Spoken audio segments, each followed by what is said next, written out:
வணக்கம் நண்பர்களே, மற்றொரு கலந்துரையாடலில் இணைந்து கொள்கின்றோம். இன்றைக்கு குறிப்பாக கதைக்க வேண்டிய விஷயமாக இருக்கிறது இலங்கை இந்திய உறவுல இந்தியாவினுடைய நிலை எப்படி போனது, இந்தியா ஏன் தோற்று போனது என்ற தொடர்பில் தான் பேச இருக்கிறோம். குறிப்பாக இந்தியா தமிழீழ விடுதலை போராட்டத்தை ஊக்குவிச்சு அதற்கு ஆயுதம் கொடுத்து அதற்கு பாலூட்டி சீராட்டி வளர்த்ததுல இந்தியாவுக்கு மிக முக்கிய பங்கு இருக்கு. ஆனால் கால ஓட்டத்துல இந்தியா அந்த தமிழீழ விடுதலை போராட்டத்தையோ அல்லது இலங்கை இனப்பிரச்சனையோ கூட கட்டுப்படுத்த முடியாத அளவுக்கு இந்தியாவுடைய கையை மீறி போயிருக்கு. இது ஏன் நடந்தது என்பது தொடர்பாக எங்களோடு உரையாடுவதற்காக கலந்து கொள்கிறார் சர்வதேச ஆய்வாளர் ஆண்டனி பீட்டர் அவர்கள். வணக்கம் ஆண்டனி. வணக்கம். வணக்கம் ஜெயபாலன். தேசமேர்களுக்கும் வணக்கத்தை தெரிவித்துக் கொள்கிறேன். இல்ல, இதுல என்னென்றால் நான் குறிப்பா கதைக்கணும் நினைக்கிறது விஷயம் இலங்கையினுடைய தமிழீழ விடுதலை போராட்டத்தை கையில எடுத்தது இந்தியா தான். அதை வளர்த்து விட்டது, அதற்கு பாலூட்டி சீராட்டி எல்லாம் செய்தது. இந்தியாவுடைய கையில இந்த பிரச்சனை இல்லை. இன்னைக்கு அமெரிக்கா நிக்குது, சீனா நிக்குது, பல்வேறு நாடுகளுடைய விளையாட்டரங்கமாக இலங்கை மாறிடுது. அது குறிப்பாக அது அந்த விடுதலை புலிகள் என்ற அமைப்பு கிட்டத்தட்ட எடுப்பார் கைப்பிள்ளையா போல பல்வேறு புலனாய்வு பிரிவுகள கையில போயிட்டுது. அது எப்படி நிகழ்ந்ததுன்னு நீங்க நினைக்கிறீங்க? இது பூலோக இந்திய தலைவர்களுடைய பூலோக அரசியல் பலகீனமா, அந்த பூலோக ஜியோ பாலிட்டிக்ஸ்ல அதுல பெரிய விளக்கம் இல்லாது. இப்ப பாத்தீங்கன்னா சுதந்திரத்தை எடுக்க முதல் இந்த இப்படி சீனாம்பாக்க தெற்காசியால கூட மக்கள் இருக்கணும். இவையெல்லாம் எங்களுடைய அசெட், இவையெல்லாம் எங்களுடைய ஸ்ட்ரென்த் என்று யோசிச்சுட்டு இருந்தா பாகிஸ்தான் இப்படி பிரிஞ்சு போறதா ஆமோசிக்க மாட்டோம். இப்படியாவது ஒரு ஒற்றுமையை கொண்டு வரதான் யோசிச்சு கொண்டு இருந்திருப்பேன். அப்ப பிறகு பாகிஸ்தான்ல அமெரிக்கா CIA இஸ்லாம் எக்ஸ்ட்ரீமிஸ்ட உருவாக்கி ஆப்கானிஸ்தானுக்கு கொண்டு போய் ரஷ்யாக்கு எதிராக போராட வச்சது, இதெல்லாம் ஒரு காலப்போக்குல தான் உருவானது. இந்தியா உண்மையிலேயே சுதந்திரம் கிடைக்கும் முதலே இந்த சனத்தொகை எப்படி பயன்படுத்துறது என்று உணர்ந்திருந்து இதுதான் எங்கிட்ட ஸ்ட்ரென்த், இதை நாங்கள் எப்படி பாதுகாக்கணும் யோசிச்சிருந்தா இப்படியான வேலையில வந்துருக்கு. இப்ப வேற இந்தியா ஆயுதங்களை உருவாக்கும் முதலே GDP ப்ரைஸ்.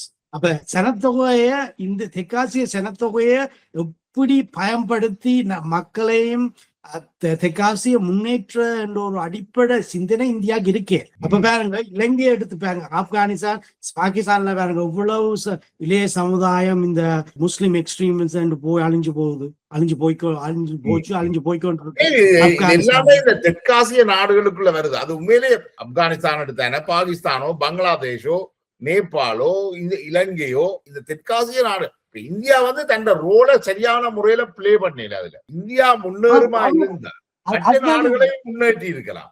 அதான் உண்மை ஜெயபாலன். உண்மையில அவங்களுக்கு அடிப்படையில இந்த அரசியல் சிந்தனை என்ன மாதிரி முன்னேற்றே தெரியாது. இல்ல சொந்தம் கிடைச்சோட ஜவஹர்லால் நேரு பிரிட்டனுக்கு போய் பிரிட்டனுக்கு இன்டர்வியூ கொடுக்கணும். அப்ப சுதந்திரம் கிடைச்ச நீ என்ன மாதிரி முன்னேற்றணும், என்ன மாதிரி மக்களை பயன்படுத்தி இதை முன்னேற்றணும். அப்ப அவங்க கேட்கிறாங்க, நீ இப்ப பொருளாதாரம் என்ன நிலையில இருக்குது, என்ன மாதிரி கொண்டு போறான். இவருக்கு அதுல ஒரு பெரிய ஆழ்ந்த சிந்தனை இருந்துதான் அந்த இன்டர்வியூல தெரியுது. சரி, அப்போது பக்கம் இந்தியாவுக்கு ஒரு சீரான ஒரு கொள்கை இல்லை. பெரிய சிந்தனை உள்ளவர்களை உள்வாங்கலைன்னு தான் சொல்லுவேன். அதே மாதிரி இலங்கையில பாருங்க, JP ப்ரைஸ் எடுத்தாங்க, ஈழம் போராட்டம் எடுத்தாங்க, எவ்வளோ மனித வளம் அநியாயமா அழிக்கப்பட்டிருக்கு. அந்த மனித வளத்தை பாவிச்சு இலங்கையும் அழிச்சு இலங்கையோட புத்திஜீவிகளையும் அழிக்கப்பட்டிருக்கு. அதுலதான் நீலம் திருச்செல்வம் எல்லா படிச்சாக்களும் அதுக்கு வெறியினம்.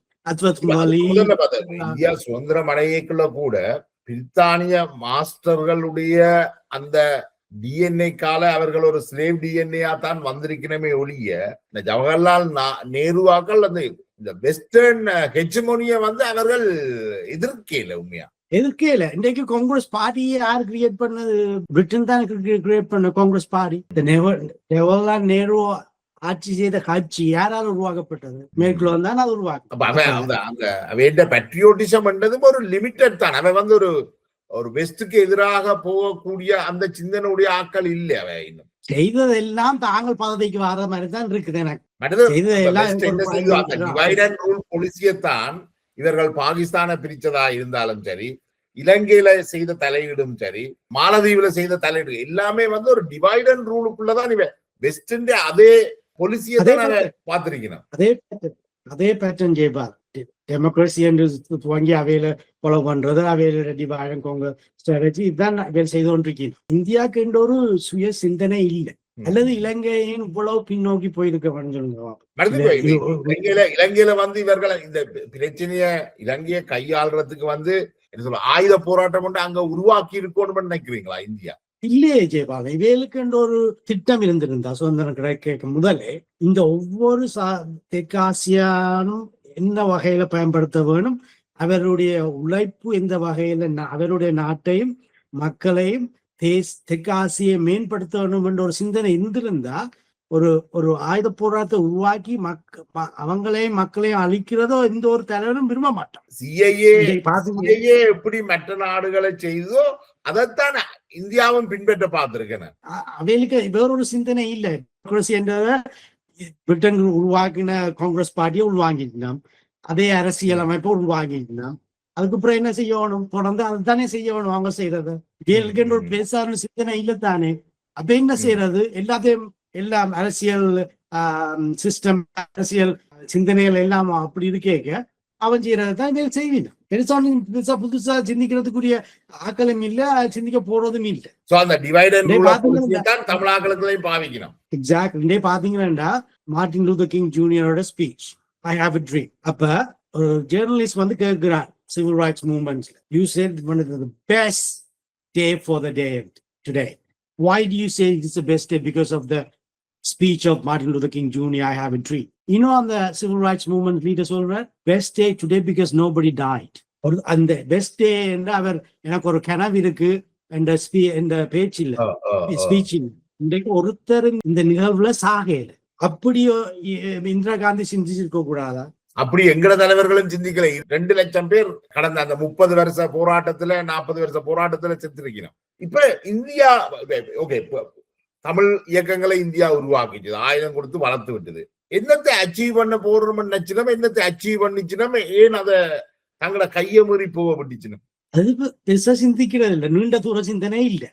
இப்ப இப்படி ஆயுதத்தை உருவாக்க மேற்குலகம் என்ன மாதிரி இந்த மக்களை உள்வாங்க போகுது, அகதிகளா பொலிட்டிக்கல் அசைலமெண்ட் சொல்லி அந்த மக்கள் என்ன வகையில பயன்படுத்தப்படுவார்கள் இந்தியாவுக்கு எதிராக இலங்கைக்கு எதிராக என்ற ஒரு சிந்தனை நீண்ட கால போக்கு சிந்தனை இல்ல. இந்தியா குட்டிய குழப்பை விட மேற்குலகம் அத மிக காத்திரமாக இந்தியாவுக்கு எதிராகவும் பாவிச்சிருக்கு. IPKF அடிச்சு திரத்தினர்ல இருந்து ரஜீவா காந்தி கொலை செய்ததுல வரைக்கும் மேற்குலகத்துல சப்போர்ட் இருந்தது. அப்ப இதெல்லாம் என்ன வந்தது, இதெல்லாம் வெறுமனே இந்தியாவுக்கு தெரியாது. இந்தியாவில ஒரு பொலிட்டிக்கல் லீடர் இவ்வளவு தூரம் சிந்திக்கிறதுக்கு இல்லத்தானே, இருந்திருக்கேன் தானே. இந்திரா காந்தி ஆயுதங்களை கொடுக்க அவருக்கு ஒரு அட்வைசஸ் இருந்திருப்பாங்க, அவங்க ஒருத்தரும் சொல்லையிலேயே இதெல்லாம் இவ்வளவு உனக்கு பின்னடைவா வரப்போதுன்னு. அப்ப த ட்ரீம் ஸ்பீச் என்ன இயர்ல நடந்தது, இந்திரா காந்தி எப்ப ஆயுதங்களை கொடுத்தவன் இது. அப்ப அவன்கிட்ட மார்ட்டின் லூதர் கிங் ஜூனியர் சொல்ற தன்னுடைய ரோல் வந்து மகாத்மா காந்தி. அப்ப இந்திரா காந்திக்கு யார் ரோல் மாடல், அப்ப தமிழ் அரசியல்வாதிக்கு யார் ரோல் மாடல்? இதுதானே பிரச்சனை. இந்திரா காந்திக்கு ஓரளவுக்கு தெரிஞ்சிருக்கணும். இப்ப வட இந்தியாவில வந்து நினைக்கிறேன் காலிஸ்தான் கோரி போராடின அந்த அமைப்பு இருக்குது, அது எவ்வாறு மேற்கால கையாளப்படுது என்ற விஷயம் எல்லாம் அவருக்கு தெரிஞ்சிருக்க வேணும். அப்ப நாளைக்கு தமிழர்கள் மத்தியில உருவாக்கப்பட்ட அமைப்புகளும் மேற்குலகுக்கு சார்பாக வேலை செய்யும் என்றது தெரிஞ்சிருக்கணும் அந்த நேரம். அது என்னத்துக்கு இவரோட சிந்தனையில் பூலோக அரசியல் பற்றிய அறியாமைதான் இதற்கு காரணம். அவ்வளவுக்கு பெருசா சிந்தனை, லாங் டேர்ம் சிந்தனை இல்ல, நீண்ட கால சிந்தனைகள் இல்ல. மனிதோ தாங்களோட உருவாக்கி அதை எப்படி கையாளுறதையும் அவர்கள் ஒரு கட்டத்துக்கு பிறகு அவர்களால கையாளவே முடியலாம போயிட்டு. அதுதான் அது அறியாமை. அது சரியான ஒரு கேவலமான வேலை. தமிழாக்கள் தமிழ் சமுதாயம் வந்து தெற்காசியால நல்ல விஷயங்களை செய்தது. எல்லா சிங்கப்பூர்ல மலேசியால எல்லாம் தமிழ் கரன்சியில அவங்களோட கரன்சியில கூட தமிழ் இருந்தது. அவ்வளவுக்கு நாங்கள் அந்த நாடுகளுக்கு போய் இமிகிரன்ஸா வேலை செய்து அந்த நாட்டை முன்னேற்றி நல்ல பங்கு வகிச்சினாங்க. கடைசியிலே இந்திரா காந்தி என்ன செய்தது, எங்களை கடைசியில பயங்கரவாதிகள் என்ற முத்திரையை குத்தி விட்டது. அப்ப இந்தியா தான் எங்களை உண்மையில கேவலமான ஒரு நிலைக்கு கொண்டாந்து எங்களை பயங்கரவாதிகள் ஆக்கினது இந்தியா தான், தமிழர்களை. அதுதான் அப்ப அழிச்சு எங்களோட புத்திஜீவிகளையும் அழிச்சு ஒரு கேவலமான தமிழினத்தை கொண்டு வந்ததுக்கு இருக்கு இந்தியா. அப்ப இந்த இந்தியா இப்பயும் சிங்களவர்கள் நம்பி இருக்கிறார்கள், தங்களை முன்னேற்றுவார்கள் இந்தியா. என்ன பொறுத்தவரை இது ஒரு பகற்கணம். இந்திரா காந்தி செய்த அதுன்ற பிரதிபலனா இந்திரா காந்தியினுடைய மகனை, சொந்த மகனையே புலிகள் அழிக்க வேண்டியதா வந்துடுது மேற்குலக என்ற ஒரு கையொப்பமையாளர். கடைசியில இந்தியாவின் டோட்டல் இன்டெலிஜென்ட் ஃபெயிலியர் இல்ல என்றால் சிந்தனை ஃபெயிலியர், இன்டெலிஜென்ஸ் ஃபெயிலியர், சிந்தனை அடிப்படை பூலோக அரசியல் failure, intelligence failure, totally disaster. இந்தியாவில இருந்து நாங்கள் எங்கட உரிமைகளுக்காக போராடணும்னு நினைத்த நாங்கள் எங்கட தலைவர்களையே நாங்கள் எங்களுடைய தலைவர்களை எங்கட மக்களை அழிச்சிருக்கிறோம். நாங்கள் உயிருக்கு ஒரு மதிப்பு கொடுத்த மாதிரி தெரியல. எங்கட விடுதலை போராட்டத்துல உரிமைக்கு மதிப்பு கொடுத்த நாங்கள் உயிர் வாழ்றதுன்றது மிகப்பெரிய உரிமை இல்லோ. உரிமைக்கு மதிப்பு கொடுத்த நாங்கள் இந்தியா சொன்னது உங்களுக்கு உரிமை வேணுமெண்டா விளங்கிச்சா? இந்தியா உரிமை வேணுமென்ற விஷயம் எங்களுக்கு எங்கட மண்டையில உதிக்கல. இந்தியாக்கா சொல்லித்தான் எங்களுக்கு உதிச்சது. ஆயுதத்தை தந்து அதை இந்தியா சொன்ன வடிவா. இந்தியா ஒரு காலம் உயிர் முக்கியத்துவம் வேண்டாம், நாங்கள் ஆயுதத்தால் சுடையில அது ஒத்துறே. அப்ப உரிமையத்தான் நாங்கள் எல்லாரையும் சுட்டு அழிச்சு இந்தியாவோட நோக்கங்களை செய்து கொண்டிருக்கலாம். அதை நாங்கள் முதல் இன்டர்வியூல நேர்காணல ஜெயபாலன் நாங்க சொன்னாங்க தானே, துறையப்பா சுட்டது அப்புறம் கேவலமான வேலை. அப்பவே உணராதது எங்க கடைசியில வந்து ஒரு நல்ல படிச்ச தமிழ் அறிஞரை நீலம் திருச்சியோட தான் கொண்டு நினைக்க அவர் தான் கடைசியா கொல்லப்பட்டவர். என்ன படிச்ச ஒரு நல்ல லீடர். நீலம் திருச்செல்வம் வந்து தெற்காசியாவிலேயும் உலகத்திலேயும் அறியப்பட்ட ஒரு அரசியல் அமைப்பு சட்டத்தரணி.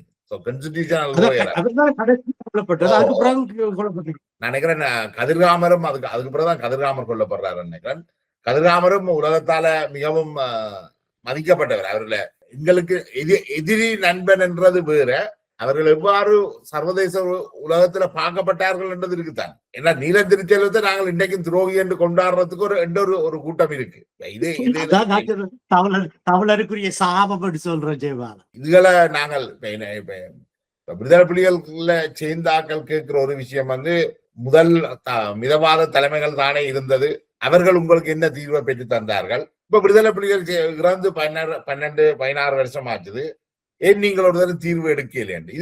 இதை பற்றி இதுக்கு என்ன பதில் சொல்லாமன்னு நீங்க நினைக்கிறீங்க? நீங்க என்ன பதில் சொல்றீங்க? இப்ப சரி, செல்வரான் தலைமையிலே தமிழ் அரசியல் இருந்தது. இவ்வளவு பின்னடைவு நாங்க கொண்டாந்தனாங்களோ, இவ்வளவு ஆக்களை சுட்டு கொண்ட நாங்களோ, சரி இவேல் செய்ததால் நாங்கள் எவ்வளவு படிச்ச தமிழ் சிங்கள இந்திய தலைவர்கள் நாங்கள் வந்திருக்கிறோம். அனுபவம் உள்ள ராஜீவ்காந்தி ஒரு எக்ஸ்பீரியன்ஸ் ஒரு அரசியல் பின்னணியிலேருந்து வந்தார். அப்ப அவரையும் சாவு ஆக்கும் தமிழ் ஆக்கள் இந்த சிங்கள தலைவர்கள் பிரேமதாசா, அவருக்கு நல்ல எக்ஸ்பீரியன்ஸ் இந்த பொலிட்டிக்கல்ல. அவர் பொதுவா அவ்வளவுக்கு நாங்கள் ஒரு இழிவான அரசியல் செய்யலே தானே, ஒரு தமிழருக்கான ஒரு மதிப்பு இருந்தது தானே அந்த காலத்துல. இப்ப நீங்க அழிச்சு அந்த ஒரு வேக்யூம், பவர் வேக்யூம், என்ன ஒரு நாலேஜ் வேக்யூம், ஸ்கில் வேக்யூம் எல்லாம் தமிழர் ஆக்கொண்டிருக்கு. இதுக்கு பிறகு நாங்க என்னதை சாதிக்கிறது? சரி, எதிரிகளை அழிச்ச கொண்டு விடுவோம், மற்ற ஏனைய சமூகங்கள் அழிச்ச கொண்டு விடுவோம். சொந்த சமூகத்துக்குள்ளேயே ஒரு இருந்த நாலேஜ் கூட அப்படியே இல்லாம பண்ணியாச்சு. சுந்தரமாக இருக்கலாம், துரியப்பாவா இருக்கலாம், ரஜினி திருநகமாவா இருக்கலாம், செல்வி, மற்றது நீலம் திருச்செல்வம், இப்படி ஒரு பெரிய பாடசாலை அதிபர்கள், மாகாண சபை உறுப்பினர்கள், அரசியல் கட்ட அமைப்பாளர்கள் என்று ஒரு ஒட்டுமொத்த சமூகமே ஒரு நாலேஜ் பூலொண்ட இல்லாம பண்ணிட்டேன். பிரபாகரனுக்கு நாலேஜ் இல்லாமல் இருந்தபடியா தமிழ் சமூகத்துக்கே நாலேஜ் இருக்கக்கூடாது என்ற ஒரு 3 தலைமுறைக்கு நாலேஜ் வராத அளவுக்கு பண்ணிட்ட மாதிரி தான் தெரியுது எனக்கு. அப்படிதான் தான் பிரபாகரன் வந்து வேலை இருக்கலாம். அல்லாட்டிக்கு எல்லாம் சொல்லுவாங்க அவன் படிச்சவன் அடக்கல. அந்த அளவுக்கு ஒரு கேவலமான ஒரு சாபமான இனமா மாறிச்சு. நான் அப்போவுக்கும் சொல்லிக் கொண்டிருக்கேன் ஜெயபாலன், இப்ப துறையப்பா செத்தத ஒரு கண்டனம் தெரிவிக்காம ஒரு பெரிய இழப்பா எடுதாம இருந்தினமோ, அப்போவே இவங்களுக்கு ஒரு மனச்சாட்சி செத்துட்டு, ஒரு மனச்சாட்சின்றது உங்களுக்கு இல்லாம இருந்து செத்துதண்டா, அதுக்கு பிறகு உங்கள்ட்ட இருந்து எந்த ஒரு நல்லதையும் எதிர்பார்க்கல. மனச்சாட்சி இல்லத்தானே நீங்க அதான். செய்யறதான் சரி என்ன செய்து கொண்டே போவீங்க. அங்க ஒன்றும் இல்லை உங்களை உறுத்துறதுக்கு, உங்களை செய்யறது இப்படி செய்யக்கூடாதுன்னு சொல்றதுக்கு அங்க உள்ளுக்கு ஒன்றும் இல்லை. அந்த மனச்சாட்சி துரோகி பட்டம் காட்டி இல்லாம ஆக்குனது அதே பாணியில தான் தொடர்ந்து போய் கொண்டு இருந்தது. இதை ஒத்தரும் கேட்கிற அளவுக்கு இல்லை. நாங்களும் அது அப்படியே ஒவ்வொருத்தரா சுட்டு 2 பேரா சுட்டு 3 பேரா சுட்டு போய் கொண்டு வந்தது. இந்த டெலோவே அழிக்கைக்குள்ள கிட்டத்தட்ட நூற்றுக்கணக்கானவர்கள் கொல்லப்பட்டார்கள். அப்பவும் நாங்கள் அந்த மனச்சாட்சிய திறக்கையில, நாங்கள் அந்த மனச்சாட்சியோடு அதை கேள்விக்குட்படுத்தல. அந்த டெலோ அழைப்பில வந்து சூடா கொடுத்தவர்கள் இருந்திருக்கிறார்கள், கொண்டாடினவர்கள் இருந்திருக்கிறார்கள். அது என்ன காரணமாக, என்ன தவறாக இருந்திருந்தார்?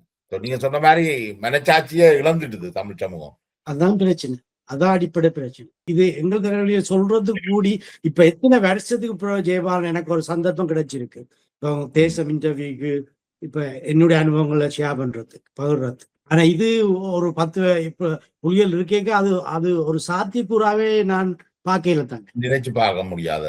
அந்த காலகட்டங்கள்ல நினைக்கிறேன் துப்பாக்கி முனையில வாய்கள் மௌனிக்கப்பட்டிருக்குது எல்லாம். என்னென்னால் இன்னொரு பிரச்சனையும் இருக்கு. என்னென்னால் ஒரு கேள்வி கேட்காத சமூகம் உருவாக்கப்பட்டு ஒரு ஒரு ஒரு தலைமுறை உருவாகிட்டு, அது உண்மை. ஆனா என்ன பொறுத்தவரை என்ன சொல்லுவாங்கன்னா, நான் 91ஆம் ஆண்டு வெளிக்கிட்டேன் இலங்கையை விட்டு. 91ஆம் ஆண்டுல இருந்து 2009 வரையும் கிட்டத்தட்ட 20 வருஷம் ஆச்சு.